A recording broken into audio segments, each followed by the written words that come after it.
Good morning, good afternoon, good evening, whenever you happen to be watching this. Welcome to a matchday experience on a Saturday. Can you believe it? We've finally got one nailed down. And after 3 weeks of promising to go to Bedricks, we're heading there today. It's Junior Cup action against Sporting 87. Somewhat of a local derby in terms of the distance between the two clubs. There's not very much between them at all. And not only is this a cup tie, but it's going to be a very good scouting mission for both teams because this is a divisional rivalry in terms of these guys have still got to play each other twice in the league, which I know is going to be their main focus and priority. But as I said, it's cup action today, and I'm looking forward to it. The weather seems to have kind of gone away. There's not so much rain about at the moment, so I'm excited. It should be a good game of football. I've needed a Saturday with a matchday experience in my life for quite some time now. But we are ready. We're raring to go. I'm going to be meeting up with Adam and then we're going to head over to Bury. I will see you there in a few moments.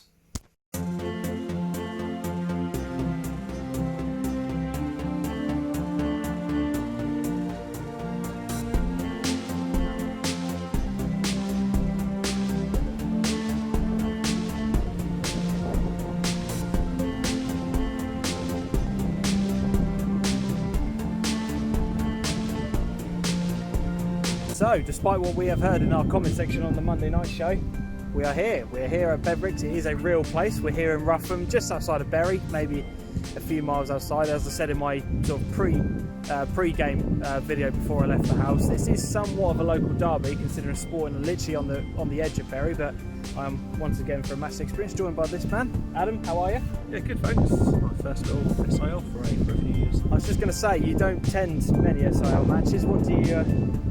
Different, isn't it? What are you feeling?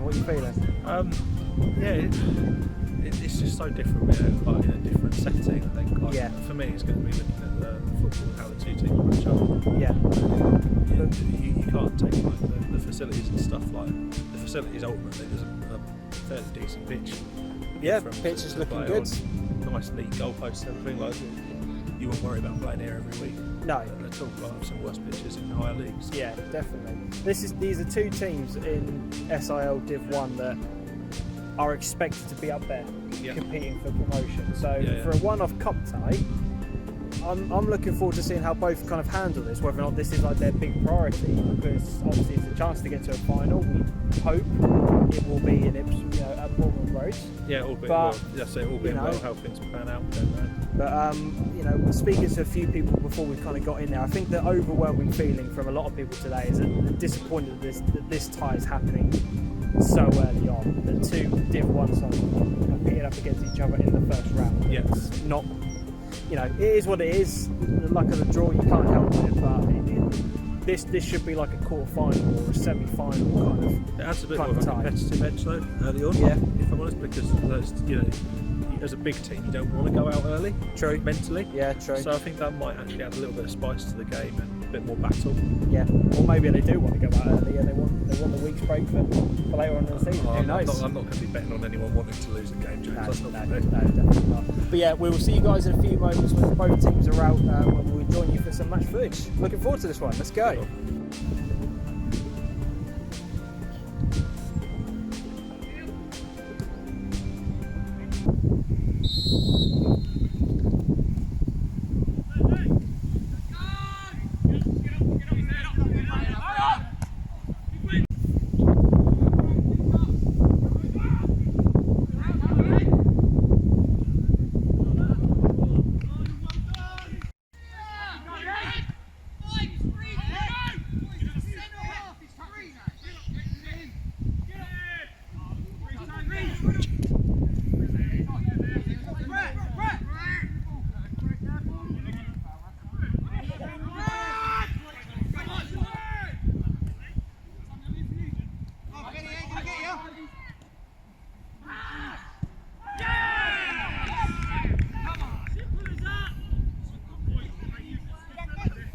So after 3 minutes, 4 minutes maybe, it's 1-0 to Sporting. I I have to admit, there could have been at least 4 or 5 opportunities to blow for a free kick for either side in the middle of the pitch. Yeah, I agree with that, and side was, it was just allowed to play on, and as a result, Sporting attack and first bit of football has played, results on goal. Yeah. 1-0. But as I said, questionable whether or not a free kick should have been in for either side in the build up to that. But The ref wasn't interested. He's explained it to the players, so go on. Exactly. 1-0.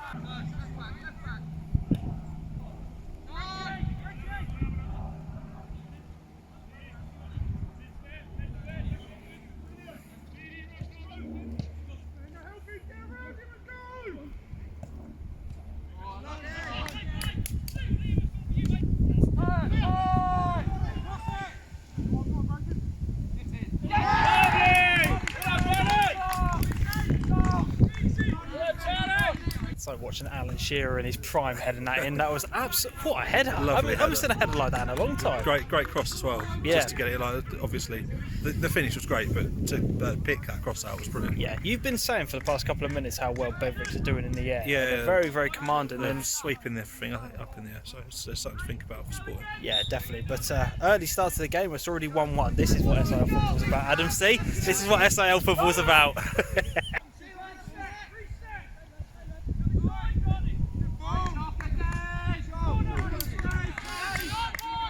Brandon, brilliant man there, Brandon.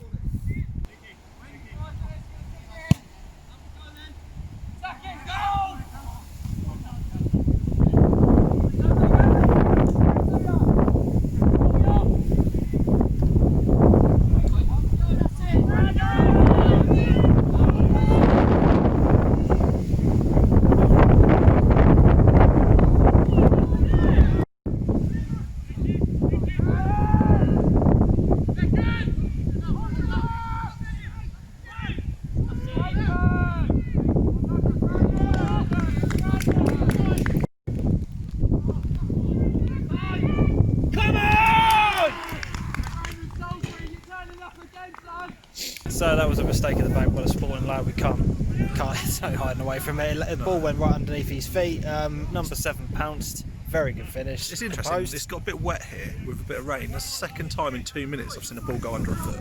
Yeah. And Good point. It's just bringing some mistakes. You just need to switch on a bit. Yeah, but 2-1 Bedricks.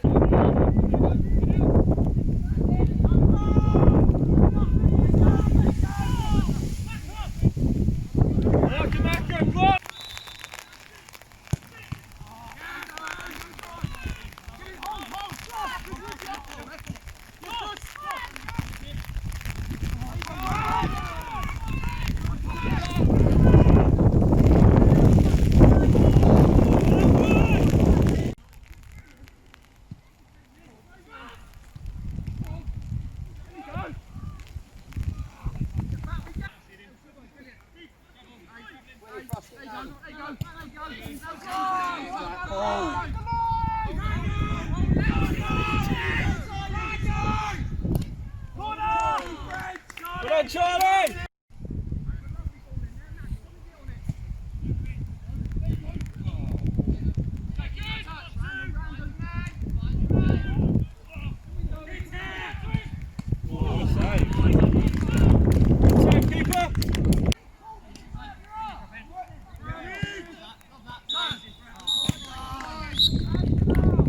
So there we have it, half time. It's somehow still 2-1 to Bedricks. It's been plenty of opportunities and loads of chances. Could be far more goals than what it is. Dried up for Sporting, chance-wise, I think. Like in terms of shots on target. How do you rate their first half overall? Let's try and break down both teams. I'll go with Bedricks. You go with Sporting. I think Sporting will feel like that was a poor half from them. To be honest, I feel like they tried to play the ball well at the back and then didn't open the spaces up to get themselves forward. And I can't remember much other than the goal, which came ridiculously early on, which actually gave them a chance going forward. And even the free kicks that they put in, they are just hanging in the air because of the direction of the wind, and Bedricks is picking them off, meaning they're not creating opportunities from them. That's the thing, if you want to play that way in the second half with the wind, then it makes absolutely perfect sense. But when you're playing against the wind, you need to find another way of being able to play. I just feel like Sporting look like they're a team that can play football on the floor. They're not actually always doing it. When they do, it actually looks quite pretty. It's quite nice. Definitely. I think from Bedricks' perspective, they are very good at what they do. They're very competitive. They're great in the air. They're physical. They're really quick on the wings. I have to say, number 7 and 11 on the wings look quite skillful. Seven's and particularly good. pacey. They've got a big lad up top who kind of brings everybody else into play. They seem quite comfortable passing around to the back at certain times as well, but their big thing is that they are making the game very, very difficult for Sporting. And Sporting, a couple of times have risen to it, which I didn't expect at all. But yeah, it's 3 goals so far. Could have been a lot more.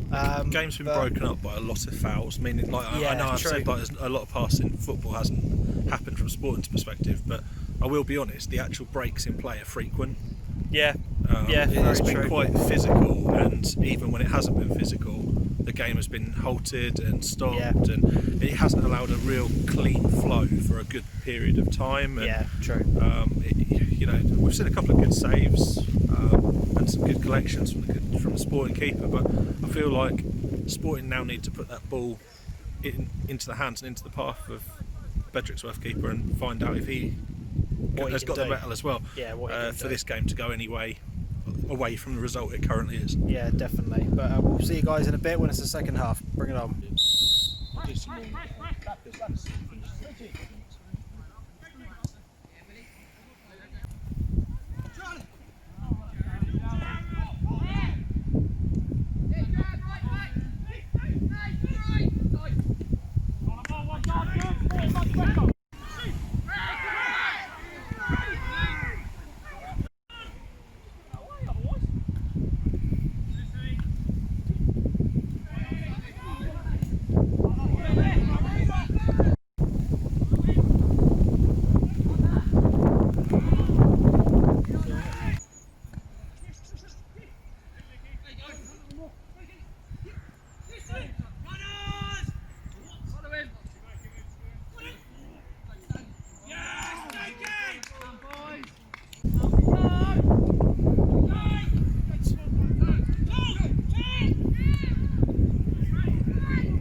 Great first goal. I have to say, if there's been one team who's looking like the score, it's going to be Sporting in this half, and they've got it. Great finish, superb into the top corner. There's not really been a huge amount to kind of talk about in the second half. It's been very stop-start. The game needed that this half. It was getting quite stale at points, but Sporting, like you say, have been the ones that have been putting the waves of attack in. A few corners, a few free kicks, and now they look eager to chase. Definitely. But we've now got a game on our hands, 2-2.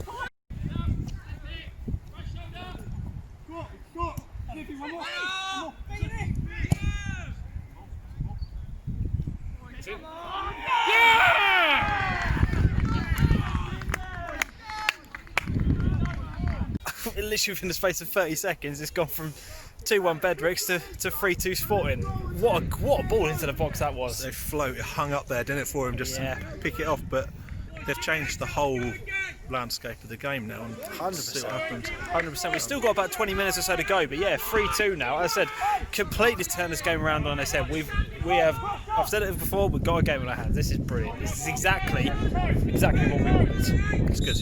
It is good. Let's do this.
So, in a game that, to be honest, in the beginning parts of that second half didn't really look like it was going anywhere. Bedricks seemed in complete control. Yeah. Within the space of a minute, literally a minute. Just turned around. 2 goals to Sporting, they win 3-2 and managed to they handled the rest of the game really well, to be fair to them. Yeah. That second half just didn't really live up to what we'd been seeing in the first half. It was all the goals in the game just came in a couple of quick short bursts, and yeah, there's a lot of like strange play where it was all very broken up by fouls, and like teams never really got a chance to link play together, and then at the end of the game Bedricks got a chance to link a few passes together but never really put it forward when they needed to. What they were doing in the first half, they should have been doing that in the second half when they went 3-2 down, because as I said, up until the 2 goals for Sporting, I thought they were quite in control of that game. So they were managing it very well, but the moment you go behind, what got you into that position in the first place, that's what you should have then been doing in the second half. And for some reason they decided to pass around the back 5. Bedricks came out with a completely different tempo second half to what they did first half, and they never snapped out of it. Even when they went 3-2 down, they were still slower and a bit more controlled and measured, and unfortunately it didn't allow them to reverse the damage that Sporting were able to do with a couple of quick fire goals. And 2 good goals, to be honest. 2 very good goals, and as I said, they then handled the rest of the half very well, so they progress through to the next round. But I've enjoyed it. We've seen 5 goals. It's been a decent game. Things could have been a little bit better, in terms of, I said, like Adam's quite rightly said, the game did break up a lot. There was a lot of stoppages, a lot of fouls, a lot of niggly incidents where the referee was blowing his whistle quite a lot, especially in that second half, and it never really kind of had any momentum to really get going. But as I said, we have seen 5 goals, so we can't really complain, and as I said, Sporting go through to the next round. Adam, good. Thanks again for joining me, mate. Thank you. It's been a good game, but until next time, as always, guys, adios.